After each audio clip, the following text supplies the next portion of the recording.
wọn lọ sí court ẹ ní kí àwọn pastor kí wọ́n post ẹ̀ pé Olúwa ló ti gbé Genesis lọ sí kóòtù àbí Genesis ti gbé Àgbàlá Gabriel lọ kóòtù ẹ ní kí pastor kankan kó post ẹ̀ but look at it today ẹgbẹ́ Kaula lọ sẹ́wọ̀n gbogbo àwọn mùsùlùmí yẹn dẹ̀ bẹ̀rẹ̀ sí ní post ẹ̀ are you people not ashamed of the stupid religion tẹ́ ì ṣe ni are you not ashamed ẹ̀sìn tẹ́ ì sìn àlàáfíà wo lẹ kọ́ wa nílẹ̀ Yorùbá ọkọ̀ gbàlà wo lẹ pè wá sí tó bá tọ́ sí ẹni gbogbo láti post ẹ̀ kò tọ́ sí ìsìlámù kankan Muslim brothers or sisters kankan láti post ẹ̀ sí Kaula because ẹ̀yin gbogbo lẹ ṣẹ̀sìn gbogbo mùsùlùmí ló ṣe ẹ̀sìn ló ṣe ẹlẹ́yà nílùú Nàìjíríà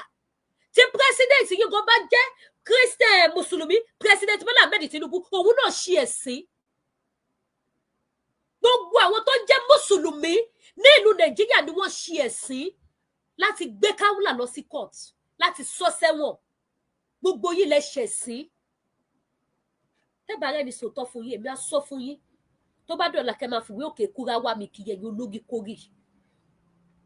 nígbà tí mo wà Nàìjíríà bó ṣe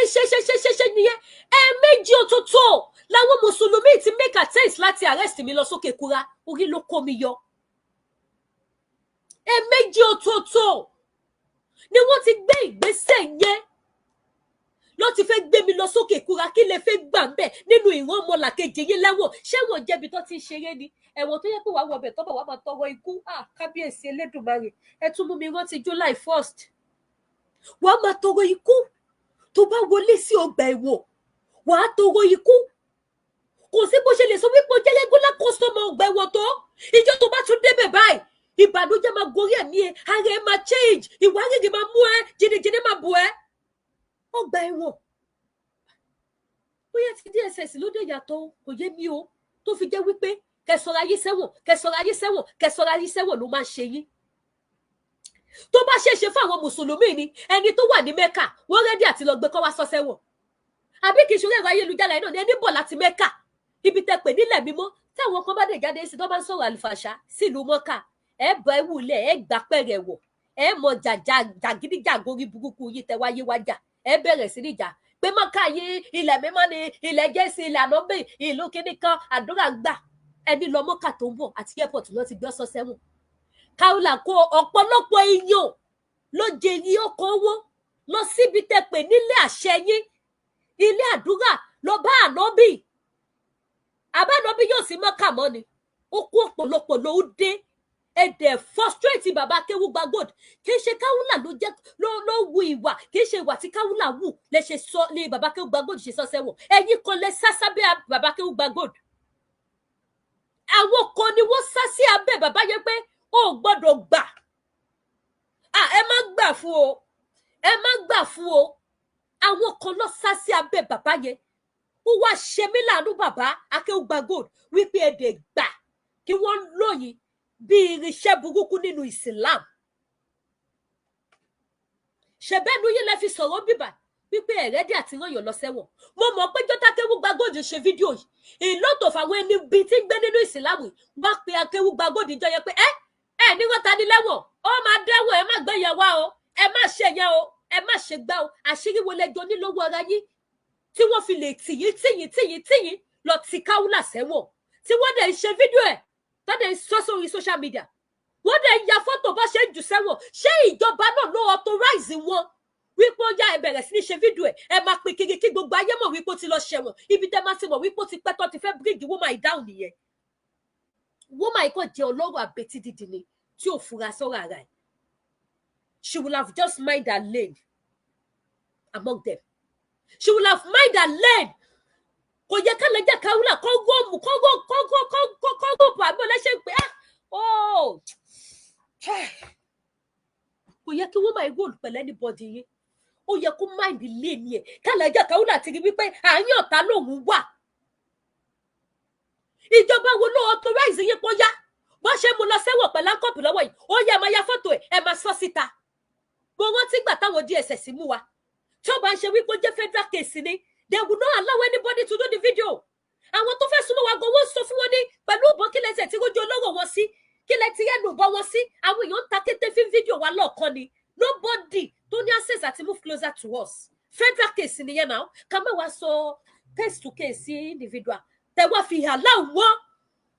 ọwọ́ kó àkọ́pù sí woman yẹn lọ́wọ́ láì jalè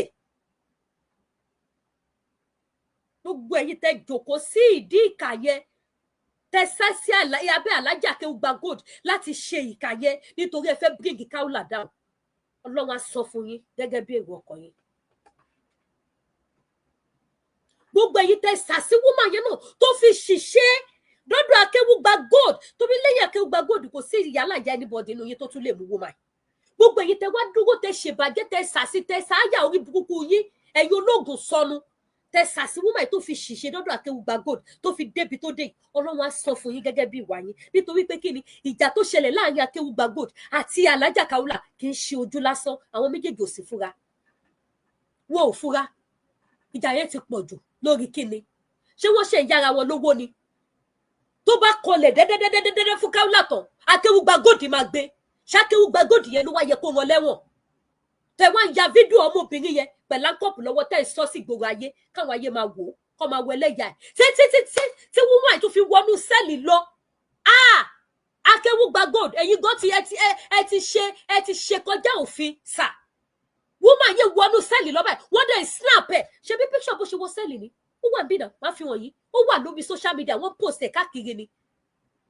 wọ́n dẹ̀ snap ẹ̀ wọ́n dẹ̀ post ẹ̀ wọ́n dẹ̀ snap ẹ̀ wọ́n dẹ̀ post ẹ̀ wọ́n dẹ̀ snap ẹ̀ wọ́n dẹ̀ post ẹ̀ tó bá jẹ́ wípé bí woman ṣe wọnú sẹ́ẹ̀lì náà ó bá faint ó bá ṣe yẹ̀kẹ̀tẹ̀ wọ́n á tún ṣe fídíò ẹ̀ wọ́n á tún post ẹ̀ wọ́n á ní ẹ̀rí ìyá gbọ́ngọ́ ó ti kú orúkọ oríṣiríṣi ni wọ́n fún woman nítorí kíni irú jẹ̀sìn wo lẹ̀ ń jà tó tó bẹ́ẹ̀ kí lẹ gbà lọ́wọ́ ara yín ṣe para yín lọ́mọ jẹ ni ṣé wọn bà nóbì lórúkọ jẹ ni ṣé wọn lánàbì yìí jí pátá ni ṣé wọn ló jí pátá ṣé wọn ló rẹ́pọ̀ ọmọ ọdún mẹ́fà ṣé wọn ní ló fẹ́ yàwó ọmọ ọdún mẹ́sàn-án ṣé wọn ló báyọ̀ àbúrò àtẹ̀gbọ́n sùn Akeugba Gold wọn ti lè jí pátá àbọ̀ ti sọ pé jí pátá ni so irú ìbànújẹ́ wo jẹ́ wo ni wọ́n fún yín tẹ́yìn òfin wò ó pé mo fi jọ bàbá mi tí ń bẹ lọ́run ni wọ́n bà lórúkọ jẹ́ síbẹ̀ òun jì lọ lọ́run àwọn ìsìlámù lọ́jọ́ tòní gbogbo ìbàjẹ́ yìí tí Kaula ṣe ṣóni ẹ má débi tẹ́ má dé ni irú wo ló tún lára yín irú wo ló tún ìbàjẹ́ tó ṣe fún yín ṣó tó ìtọ́ ṣe fún ànábì Muhammad sallallahu alaihi wasallam ẹ mọ bó ṣe bà ànábì lórúkọ jẹ́ dé ni ọ̀pẹ̀ lábòkù sọ̀rọ̀ wọ́n pẹ̀ lábòkù sùn ọ̀pẹ̀ lọ́ ajípátá oríṣiríṣi oríkọ ọ̀pẹ̀ lájọ̀nù ọ̀pẹ̀ nígi kí ni wọ́n sọ sànábì lára tán tálẹ̀ yìí fi iṣẹ́ ìmáàmù yìí tẹ̀ ṣe tálẹ̀ fi jọ́ mo fẹ́ kí n dàbí Jésù nínú ìwà pẹ̀lẹ́ ẹjọ́ torí olótálẹ̀ yìí fi ti yín jọ sà tẹ wá jẹ́ kó rí yín lò láti fi mú woman ẹyẹ èèyàn Daddy mi Ọládélé èèyàn kan ní I can't believe this can be true kí ni ó ṣe true Daddy mi Philip ẹni you can't believe wàláhì tẹ bá gbọ́ tútù tó gbáski Alhaja Kaula ti wà lẹ́wọ̀n pẹ̀lú àǹkọ̀ọ̀fù lọ́wọ́ báyìí ni láì jalè láì jẹ́ ọmọ èèyàn gbé láì jalè láì jẹ́ ọmọ èèyàn gbé bá wa ṣe ẹ jẹ́ máa gbọ́ lájí lọ. àwọn nǹkan wọ̀nyí ò bá yanjú yóò difficult fún mi náà láti withdraw case bíjọba bá dẹ̀ ń take action yóò difficult fún mi láti kó wọn lọ́wọ́. wọ́n ti sọ ẹ̀yin tẹ́ bẹ̀rẹ̀ ẹ̀yin tẹ́ ẹ̀ṣẹ̀ dé òun kálukọ rẹ̀ yìí. ẹ̀yin tẹ́ ẹ̀ṣẹ̀ dé ẹ káàbọ̀ sórí ètò alájà tẹ́ ń wò yìí ẹ wò ẹ jẹ́ tún yẹ̀ fún yín káyìn ti TikTok kiri dáadáa ṣé ti rí báyìí àǹkọ̀pù lẹ́wọ̀ lọ́wọ́ alájà yẹn àǹkọ̀pù tó fi sọwọ́ sẹ́wọ̀n lókè kúra òun lẹ́ ń wò yẹn ẹ ṣáà ti ránkọ̀pù ṣe ti understand bó ṣe lọ sí kò sí wípé you don't understand what is going on this morning yes this morning máa ṣì fi fọ́tò wọ̀nyí bálájà ṣe wọlé gbẹ̀gbẹ̀gbẹ̀ kọlẹ̀ sí sẹ́ẹ̀lì máa fi wọ̀nyí ó wà lórí social media wo ló tún trend sí Akeugba Gold ló sọ Alhaja Kaula sẹ́wọ̀n nítorí Alhaja Kaula wọ́n jam tọ́kì wọ́n joyà sọ̀rọ̀ sọ́bótò wọ́n sọ̀rọ̀ sọ́bótò àwọn sọ̀rọ̀ sọ́bótò aláàjì náà bá wùwà ìwà kíni ká pé wàtálàjì náà wù ìwà jàgídígàgan aláìní forgiving heart àbí kíni ká pé àmọ́ wá ṣe nǹkan àwọn èèyàn ṣàbẹ̀rẹ̀ can this be true can this be true ṣé mo sọ ẹ̀ fún yín lánàá ni you know I always stand fún woman but today inú mi ò dùn mo ti sunkún darí làárọ̀ ìlú rẹ̀ wà Alhaja Kaula because ológun ló máa ń lógun ogun yẹn ti pọ̀jù fún woman yóò dẹ̀ fura bí ògo woman ṣe pọ̀ tó lógun ayé wọn ṣe pọ̀ tó lógun wọn ṣe pọ̀ tó bó bá sún fẹ́rẹ́ nínú kọ̀rọ̀ yàrá ẹ̀ báyìí wọ́n ti gbé sórí íńtánẹ́ẹ̀tì tí wọ́n gbé yín tẹ́ bẹ̀rẹ̀ pé can this be true na true o mi ò parọ́ fún yín o bí okay na láyìí lẹ́wọ̀ áńkọ̀pù lọ́wọ́ èèyàn aláńkọ̀pù lẹ́wọ̀ ẹjẹ́ tún yẹ̀ fún yín áńkọ̀pù má mu gàrí òun lẹ́wọ̀ lọ́wọ́ ìyá yẹn ẹ ṣáà ti rí dáadáa ó ṣò dáadáa ń bẹ̀ yẹn má mu gàrí lẹ́wọ̀ yẹn I can't believe it àwọn èèyàn kò kọjọ síbẹ̀ fún mi wàláì kò sẹ́ni tó gbọ́ tí kò ṣe wọ́n ní kàyéfì pé kò sí ẹni tó gbọ́ tí kò ṣe wọ́n ní kàyéfì pé Alájà Kaula lẹ́wọ̀n Alájà Akéwùgbà Gold sọ Kaula sẹ́wọ̀n pẹ̀lú màmú gàrí lọ́wọ́ mo fọ́ o he shock me sef kì í ṣe èyí nìkan ló shock ẹjẹ máa gbọ́ wọn níṣó. Àjọṣe ló máa ń dínkù èèyàn kan mọ ìwà ń kálukú ni. Wetin she do? Bó ṣe yẹ ń bá lágbájá rìn ni bó ṣe yẹ ń bá lágbájá rìn ni bó ṣe yẹ ń gbèjà lágbájá tó ní àtúnyẹ àmọ̀dẹ̀rázà tó wọ́n sàmọ́nù wa kò sáàdù wa. Ilé ayé sì kú ní ìwà àwọn èèyàn ní òní tíṣà tí wọ́n kọ́ lórí TikTok bí a ṣe ń ṣàyé ni. Nítorí náà àwọn bàbá mi tí wọ́n ti pè mí pàpà bàbá mi Hamidu Ajíbádé tí mo ní respect fún ó sọ̀rẹ́ndà fún yín mi ò jẹ́ kọjá level yẹn bàbá Ìmáàmù Ìbàdàn ó sọ̀rẹ́ndà fún yín kódà ó fi dórí síwájú wa yẹn chairman PDP mo sọ̀rẹ́ndà fún yín sọ̀rẹ́ndà ìyá ti wà lẹ́wọ̀n o aláàjì ọlọ́pọ̀ èèyàn mo ti sọ̀rẹ́ndà fún yín bẹ̀tẹ̀ dákun sẹ́rí gbogbo nǹkan yòókù tí mo kà yóò lórí ìwé ìròyìn yóò lọ gbá èmi náà ti withdraw gbogbo yẹn bẹ́ẹ̀ àwọn tó wí yẹn kó mú ní kọ̀ọ̀kan bó ṣe kà á tí bínú sọ̀rọ̀ yẹn kó bá mú ní kọ̀ọ̀kan ní tẹ̀yàn kì í fi báyàn lórúkọ jẹ́ nìyẹn ìbà lórúkọ jẹ́ máa ń rìn gan-an àtúnṣe kì í sábà rìn mọ́ ẹlòmíì ní fídíò yẹn lọ́wọ́ dọ̀là ó lè jẹ́ pé gbà tẹ́mi ò bá sí láyé mọ́ ní òfin àwọn ọmọ mi pèsè bí bàbá rẹ̀ ní ẹ̀sọ́ báyìí ń parí tẹ́nì kan ò dẹ̀ sí nílẹ̀ Yorùbá yìí ní gbogbo ayé yìí tó lè sọ pé èmi sọ bẹ́ẹ̀ nípa òun tàbí mo bò ń lórúkọ jẹ́ rí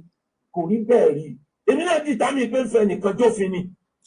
àmọ́ tí ò ní jẹ́ kí n fi jófin ní káwọn nǹkan wọ̀nyí ó ṣẹlẹ̀. ẹ jẹ́ ká stop ẹ níbi tá a gbọ́ dé yẹn alájẹ ẹ ti wá fi alájà jófin sí kí lè rè yín alájẹ Akéwùgbà Gold bàbá mi ẹ ti wá fi Kaula jófin sí kí ni gẹ́ẹ̀nì yín ṣẹ́yìn òṣànábìrì ṣe ti rẹ́nu lẹ̀ ṣe ti rẹ́nu ọkọ́ ọláwọn ti decide pé àwọn máa fi èèyàn kan jófin ó wá jẹ́ àbẹ̀fẹ́ lẹ wá fi jófin ẹ̀yin tẹ́ bá wò pé ta ló ń jábẹ̀fẹ́ Alájà Kaula ló ń jábẹ̀fẹ́ àbẹ̀fẹ́ ni Aláàjì Akéwùgbà Gold máa pè wọ́n aláàjì ẹ wá ti padà fi àbẹ̀fẹ́ ẹ ti lọ fi jó òfin fi ṣẹ̀sín fi ṣẹlẹ́yà báyìí lára distraction tẹ́ ní kí woman ń ṣe ẹ jẹ́ kí n play kan níbẹ̀ kẹ́yìn èèyàn gbọ́ woman ń ṣe bóyá 12 million tí ó wá tí ìrí dá padà bóyá òun wá ní nǹkan ẹjẹ agbélé ṣóhun lélẹ̀. ṣọ̀nà ọlọ́run ọba wa àtàwọn màláíkà ṣáájú kọ́lọ́run kó tó ju àwọn èèyàn sínú ayé wípé ẹ máa lo ayé. ẹ jẹ́ ń sọ nǹkan kan fún all lawyers gbogbo lọ́yà ọjọ́ kànáàbì ní conversation pẹ̀lú gbogbo àwọn kìíní yẹn pọ̀ gan. Walillahi alhamd. Àwọn kìíní yẹn pọ̀ gan máa mú fún wa lẹ́sẹẹsẹ pẹ̀lú àlàyé tá a dẹ̀ máa understand. Nígbà tí Akéwùgbà Gold kọ́kọ́ gbé Kaula lọ sí court ní Òkè Kúrà lára nǹkan tí mo ṣe sọ wípé tó bá jẹ́ pé mo mọ contact Alájà Kaula màá ti pè wọ́n màá ní kó lọ ṣe retraction òun lélẹ̀. Ṣé ilé ayé yìí don't feel too big. Sọ̀rọ̀sọ̀rọ̀ ẹ jẹ́ ká learn látara Alájà Kaula irú inú tí bá wù kó máa bí wa tá bá ti wà lórí afẹ́fẹ́ ẹ jẹ́ ká control anger wa. Wọ́n gbé Alájà lọ sí kóòtù lákòókò Alájà lọ kóòtù wọ́n dé ìwà sọ̀rọ̀sọ̀bọ́tò yẹn Alájà Kaula tún wá sọ Alájà sọ̀rọ̀ sí adájọ́ ẹ̀yin tó jẹ́ pé àárín ọ̀tá lẹ wà tẹ́ bá sọ fẹ́ báyìí wọ́n máa gbé ẹ wá ṣe program pé ẹ ṣe administration program fún Abibu Lagbaji tó gbà yín sílẹ̀ ní court ẹ wá bú pọ̀ rí máa pọ̀pọ̀ ìyálàyà George ẹ mọ̀ wípé àwọn ẹnìkan òkè ọ̀hún mi ìfẹ́ dárúkọ ẹ̀ nínú prógrámù eléyìí tí prógrámù tiẹ̀ ṣì ń bọ̀ màá sì tún wá pariwo lé ìjọba lórí òun ló mọ àwọn tẹ́rọ́rìsì kíjọba Nàìjíríà bá wa yìí fáìtẹ̀ kó wá provide àwọn tẹ́rọ́rìsì kó má pààyàn mọ́ ní Nàìjíríà kó má pààyàn mọ́ ní Nàìjíríà gbogbo fídíò tẹ́ ẹ ṣe ẹsẹsẹ báyìí ló ń bá yín kọ́ọ̀tì pọ́ìntì níbẹ̀ nítorí pé kí ni ẹni bú ni olórí ibú tó wá gbogbo ọ̀nà láti kó bá olóríire ni olórí ibú tí ò nífẹ̀ẹ́ olóríire dénú bó bá ń bọ́ olóríire ṣe bó ṣe máa bá ṣe láti mú àṣírí ẹ̀ láti bá tiẹ̀ jẹ́ òun ló ṣe ń bá ṣe. ẹ wá bọ́ síta ẹ tún wá sọ̀rọ̀ sí lọ́ọ̀yà ẹ tún wá gbé lára nǹkan tàlájà Kaola sọ ohun tó jẹ́ pé wọ́n lásọ̀rọ̀ sọ fótó nìyẹn o ẹ wá gbọ́ ẹ máa gbọ́. àwa débẹ̀ yẹn ibi mò ń lọ nìyẹn appreciation ni mò ń ṣe mo fi máa appreciate but àwọn nǹkan tó bá ṣẹlẹ̀ lóòótọ́ embarrassment tí mi ìrírú ẹ̀ rí mo kàn ní court. now alájà ní embarrassment táwọn ò rí irú ẹ̀ rí àwọn rí ní court láì mọ̀ wípé preamble nìyẹn tó ṣe fún wọn preamble kẹlẹ̀ mọ́ pọ́ tipẹ́ tí woman yìí ti wà láàrin ọ̀tá o preamble òun ni wọ́n ṣe fún wọn wọ́n ṣẹ̀ṣẹ̀ wá rí ẹlẹ́yà gidi ẹ̀yin náà ẹ wo odidi alájà Kaola pẹ̀lú àǹkọ̀pù lọ́wọ́ alájà Kaola onímímọ̀ ẹni tí ń fi gbogbo ìgbà jèrè ọkàn àwọn èèyàn sínú ìsìlámù tó ń tún ìsìlámù ṣe pé kí ìsìlámù má bàjẹ́ nílùú Nàìjíríà òun lẹ àǹkọ̀pù lọ́wọ́ ẹ̀ yìí o àǹkọ̀pù tó fi wọlé sí òkè kúrá lọ́gbà ẹ̀wọ̀n má ṣe fi fọ́tò bó ṣe wọlé sí kúrá náà má fi hàn yín ẹ já mọ́ gbé ìyá lọ. Ó yá. tó jẹ́ adájọ́ nínú kóòtù yẹn ntọ́ ọkọ sọ ni pé I don't know you. ta ló ń pè mí? hello. hello lady K o. ẹ káàsán sá ẹ káàbọ̀ sórí ètò. ẹ káàsán ẹ ṣáà ń gbóhùn yín lábẹ́lẹ̀. bẹ́ẹ̀ sà. Canada ni mo wà ní Quebec ó gbélé yín wà. Canada náà ni mo wà sà. mo mọ níbo nílé wà Quebec ló wà. Hamilton ni mo wà Hamilton. báwo la ṣe lè gẹ̀ẹ́sì ogun yẹn ogun pakurumọ yẹn. pakurumọ kò dó dandan ok ẹ pè mí lórí WhatsApp màá sẹ́ndì ẹ̀sìn yín ni ẹ sẹ́ndì àdírẹ́sì yín màá bá yín post ẹ̀ òun ni. ok ẹ mẹ́sẹ̀gì mi ní WhatsApp. ok. ẹ já máa gbádùn lọ ẹ̀yin tí ẹ bá fẹ́ ra oògùn manpower tó máa jẹ́ kẹ́ pakurumọ kẹ́ lóko dáadáa òun ni. I don't know you, I don't know your name, I don't know anything about you. mo wá wò báyìí mo ní it's not strange kò lè dùn mí pé o mọ̀ mí torí pé o lè jọ. ṣé ti gbọ́ alájà nígbà táwọn dé court wọ́n ní lọ́ọ̀yà ìyẹn George yẹn wá sọ wípé I don't know you ṣọ́ọ̀fù orúkọ títí ríra tíkẹ́ẹ̀tì lọ sí àjì ní alájà wàhálà ẹ ṣe mí gan òyà ìfọ́lù àǹdí mi gan but a máa ń kọ́ lẹ́lẹ́rán yọ lọ́nà ká tó fàbọ̀ fẹ́ dìyẹ ọ̀rọ̀ yóò ṣe èsì ká kọ́kọ́ yọjú tó wà nílẹ̀ alájà láwọn wá ń sọ fún George yẹn wípé ó mọ̀ mí George ní I don't know you for Adam sọ̀rọ̀ ẹja mọ̀ sọ̀rọ̀ sọ lórí live show nígbà tẹ́ lọ first court tẹ́ dé ẹ mọ̀ pé gbogbo ẹ̀ lọ́ máa bá yín páìlì síwájú lọ́ọ̀yà yẹn tí lọ́ọ̀yà yẹn kò bá ń wo programu yìí yẹn George yẹn wọ́n á gbé programu yẹn wọ́n á submit ẹ̀ báyìí fún George yẹn á rí pé ipò rí mi lọ́mọbìnrin ibú òkè kò sí wàhálà kí lẹ fẹ́ kí bá yín ṣe fún wa lẹ́wọ̀n ní ẹ má wọrí ó ti lọ sẹ́wọ̀n ẹ sọ pé ó ti lọ òun lọ ṣe páàkì yín láàárọ̀ yìí tó bọ́ndú yín tó fi sọ yín sẹ́wọ̀n alájà wa ń sọ fún George wípé o mọ̀ mí George ní I don't know you from Adam ẹ wá gbọ́n tálájà wa sọ lórí live chat wípé o ò lè jẹ́ ọmọ ẹni rẹ o ò lè jẹ́ ọmọ ìpínlẹ̀ kó sọ wípé o mọ̀ mí kí ni tẹ̀yìn àti George kí ni George ṣe fún yín ó lóun ò mọ̀ yín ẹ̀yin èèyàn mo tún lẹ́nìí kankan níbi statement yẹn nígbà tálájà ń ṣe ṣó yẹn mo ń wo báyìí pé how I wish I can call this woman pé ẹ gbọ́ títa padà ẹ lọ kó ọ̀rọ̀ yẹn jẹ pé tó George má bínú o ọmọ yìí ní ẹ ọmọ àwọn ẹni rẹ ní ẹ inú ló bí mi but mi ní access sálájà mi ò dẹ̀ fẹ́ ni tí Jésù ó fi dé ìfẹ́ ni ṣé yí nǹkan kan wà ní ayé yìí èèyàn tẹ́ rò pé kò mọ̀ yín á pretend pé òun ò mọ̀ yín kó ba lè protect yín ni but Alájà Ògo lẹ́ẹ̀mejì kó tó sọ̀rọ̀ she talk too much God bless you she talk too much that is why I call her sọ̀rọ̀ sọ́pọ́tò Alájà Ògo pínlẹ̀ méjì ẹ dé court ẹ sọ fún judge wípé ṣé o mọ̀ mí judge náà I don't know you from Adam you don't know maybe the judge bóyá ọkùnrin ni bóyá obìnrin ni mọ̀ bóyá yìí ni kí ló fún bóyá she maybe she or he is doing it to protect you láti lè jẹ́ kí kéèsì yẹn favour yín bóyá tó bá sọ pé àmọ́ mọ̀ yín tó bá wá dá ẹjọ́ yẹn wọ́n á ní toró mọ̀ yín ló ṣe ṣẹjọ́ yẹn bẹ́ẹ̀ you don't know but statement tí judge sọ wípé I don't know you for Adam ẹ dẹ̀ wálé níjọ́ yẹn wọ́n release yín ẹ wálé the next thing ẹ ṣáná sí loud ẹ tọ́nà sí ring light ẹ bẹ̀rẹ̀ sí ní blast George ẹ bẹ̀rẹ̀ sí ní bí pé kò ń ṣe àwọn ọmọ àwọn ẹni rẹ ẹ gbẹ́ látẹnu wọn gbogbo àwọn fídíòs yìí wọ́n kọ̀ tiẹ̀ jáde ní onínú show t'Alájà ṣe and I'm very sure pé bó ṣe kọ̀ tiẹ̀ tó ń post ẹ̀ yìí lọ́ ṣe máa gbé dọ́dọ̀ George yẹn ó pẹ̀lú tó jẹ́ kó tètè pákéjì woman ìwọ sẹ́ẹ̀lì lẹ́nì tí woman fi dẹ lẹ́wọ̀n láwọn ìka èèyàn gbogbo sọ̀rọ̀sọ̀rọ̀ ẹja máa ṣọ̀rọ̀ sọ ẹ máa gbọ́ nìṣó. ọmọ ìpìlẹ̀ kò ní bí and I don't want to know you I don't know you from Adams I don't know you I don't know your name I don't know anything about you mo wá wò báyìí mo ní it's not strange kò lè dùn mí pé o mọ̀ mí torí pé o lè jọmọ àwọn ẹni eré kó jọmọ ìpìlẹ̀ kò ní bíbí kó ló mọ̀ mí ẹni tó jẹ́ adájọ́ nínú kóòtù yẹn ntọ́ ọkọ sọ ni pé I don't know you and I don't want to know you I don't know you from Adams I don't know you I don't know your name I don't know anything about you mo wá wò báyìí mo ní it's not strange kò lè dùn mí pé o mọ̀ mí